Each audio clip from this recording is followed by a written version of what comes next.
Nah, saya lanjut. Ini ciri-cirinya, ini umum saja ya. Semoga tidak ada yang tersinggung. Jadi ada yang emosinya rendah, kecerdasan emosi rendah, dan ada yang kecerdasan emosinya tinggi. Orang yang kecerdasan emosinya rendah, antara lain, ini saya tidak bilang semua, cirinya adalah yang pertama, cenderung mencari kesalahan pada orang lain. Kalau dia merasa tidak nyaman secara emosi, selalu mencari kambing hitam. Siapa ya yang membuat aku gelisah? Siapa yang membuat aku ruwet kayak gini? Selalu mencari keluar.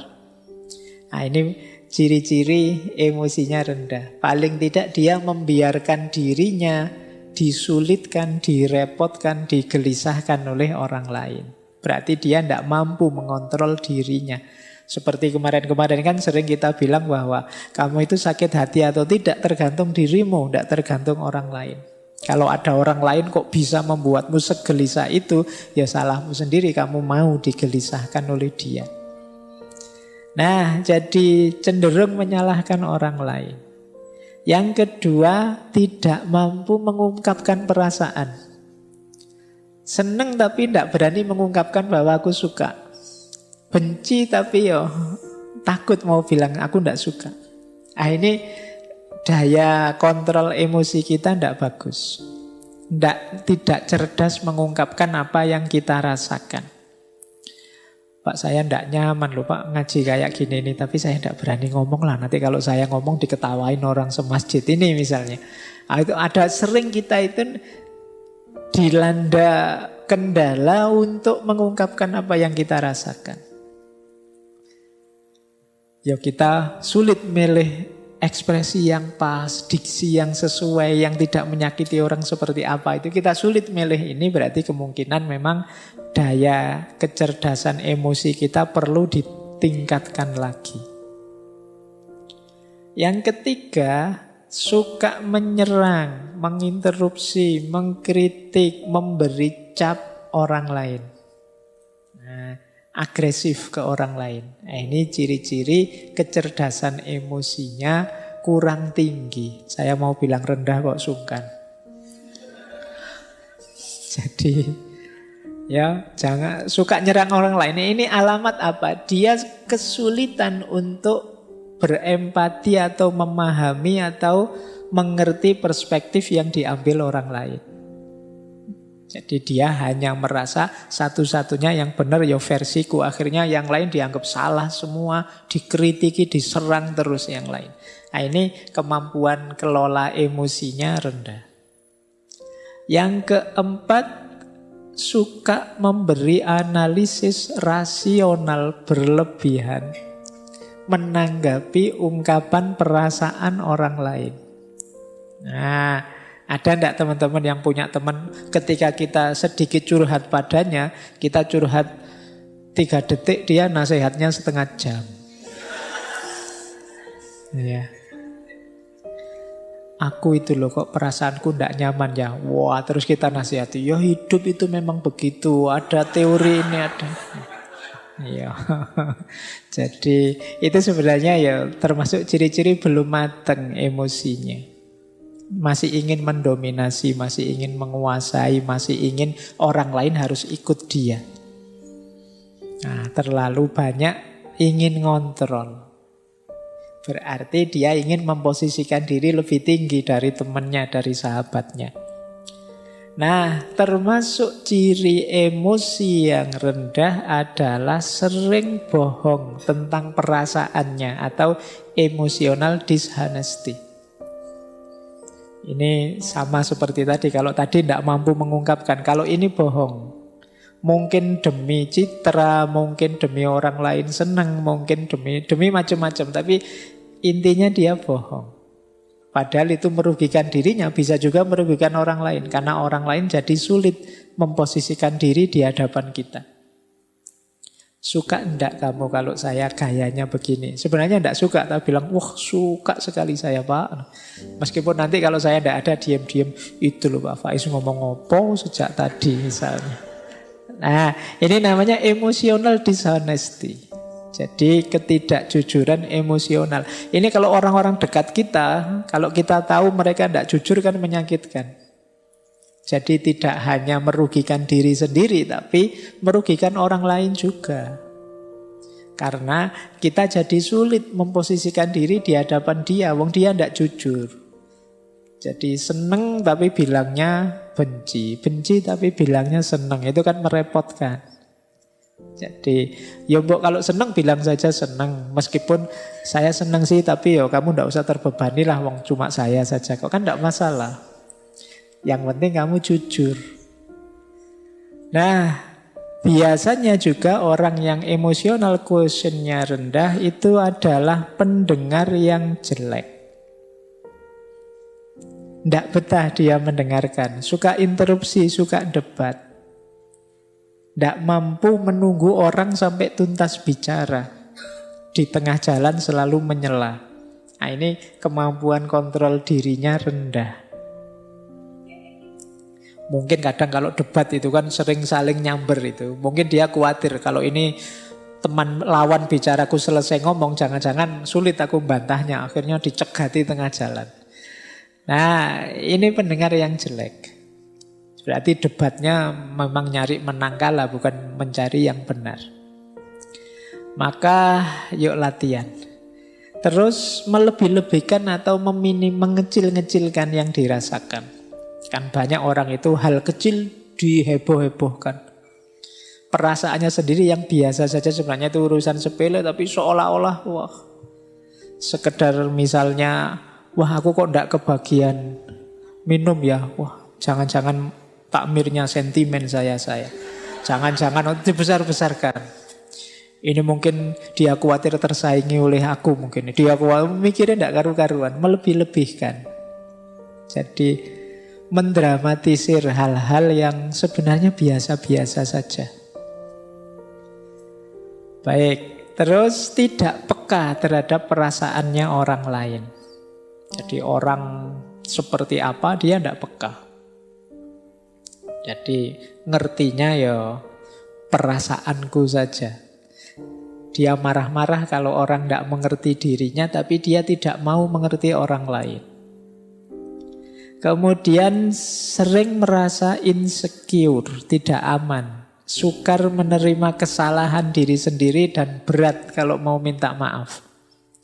Jadi kalau ada teman-teman punya ciri begini, berarti ya harus belajar lagi emotional quotient, kecerdasan emosional. Kemudian pesimis, merasa dunia ini tidak adil. Wah, tidak adil dunia ini. Ya, orang kaya kok tambah kaya, aku kok tambah miskin. Kan sering yang mengeluh begitu kan banyak. Tidak adil Allah ini. Kadang-kadang Allah juga dimarahi. Nah, ini hidup pesimis. Apa maunya Allah itu? Saya kemarin baca di mana itu. Apa yang dipikirkan Tuhan itu kan gitu. Kan banyak yang komplain dengan kalimat-kalimat begitu. Baik, jadi pesimis, sukanya mengeluh. Yang dilihat yang buruk-buruk, yang jelek-jelek saja. Ini ciri-ciri emosional kecerdasannya rendah. Kemudian kaku, tidak luwes. Jadi sulit beradaptasi terhadap perubahan-perubahan dalam hidup. Orang yang kaku itu kan berat, mudah patah. Maka jadilah orang yang tangguh. Tangguh itu bukan berarti kaku. Kalau pakai ilustrasi biasanya orang berilustrasi kayak sabuk. Sabuk itu kan lentur. Jadi kadang-kadang dipakai di gigi satu ya bisa, di gigi dua bisa. Kalau kita sedang kerempeng ya masih bisa pakai yang gigi paling awal. Nanti kalau sudah agak makmur bisa. Luwes sabuk itu dipakai seperti apa saja bisa. Karena apa? Dia lentur. Beda dengan yang kaku, tombak misalnya. Itu kan tidak bisa dilipat, tidak bisa ditekuk. Kalian bawa tombak naik motor, ya malang-malang tidak karu-karuan. Karena apa? Kaku, mudah patah. Tapi kalau pakai sabuk gampang. Itu maka orang-orang yang emosinya tidak bagus, cara pengendaliannya ya dia biasanya kaku. Sulit sekali dinego, sulit sekali dilembutkan. Terus biasanya kemudian jadinya tidak harmonis dengan orang. Lebih harmonis dengan yang bukan manusia. Iya. Dengan koleksinya, dengan binatang kesayangannya. Sampai kemarin ada yang menikah sama kambing itu ya.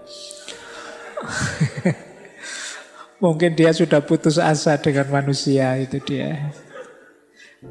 Jadi kenapa ada orang putus asa dengan orang lain? Karena dia sendiri sulit membangun relasi yang harmonis dengan orang lain. Dia menyangkal fakta bahwa kita ini makhluk sosial yang tidak bisa hidup sendiri. Nah, jadi itu di antara ciri. Kalau ada orang kok lebih sayang dengan motornya, dengan mobilnya daripada keluarganya, anaknya, istrinya, itu kemungkinan ada masalah dalam relasi. Terus puas kalau bisa menghina orang lain, mengalahkan orang lain. Kadang-kadang dibela-belain dengan bikin hoax, bikin kebohongan. Yang penting musuhku kalah. Nah, ini berarti orang yang lemah secara emosi. Kebalikannya kalau orang yang kecerdasan emosinya tinggi, itu ya kebalikan ciri-ciri tadi. Dia tidak takut mengungkapkan apa yang dirasakan.